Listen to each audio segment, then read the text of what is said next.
ফের খবরে মধ্যমগ্রামের ডি বাপি বিরিয়ানির মালিক অনির্বাণ দাস আগ্নেয়াস্ত্র উঁচিয়ে হুমকি এবং ভাড়াটিকে মারধরের অভিযোগ উঠেছে তার বিরুদ্ধে।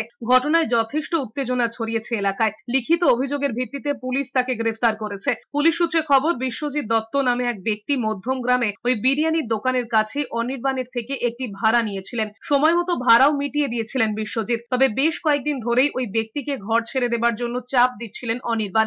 বিশ্বজিতের অভিযোগ, তাকে মারধর করেন অনির্বাণ, এমনকি আগ্নেয়াস্ত্র নিয়ে তার ওপর চড়াও হন। মধ্যমগ্রাম থানায় লিখিত অভিযোগের ভিত্তিতে তাকে গ্রেফতার করে আদালতে পেশ করা হলে দুদিনের জেল হেফাজতের নির্দেশ দেন বিচারক। এর আগেও ব্যারাকপুরে ওই সংস্থার বিরিয়ানির দোকানে গুলি চালানোর ঘটনা সামনে এসেছিল। মধ্যমগ্রামের দোকানকে ঘিরে অনির্বাণকে হুমকি দিয়ে লক্ষাধিক টাকা দাবি করা হয় বলেও অভিযোগ উঠেছিল।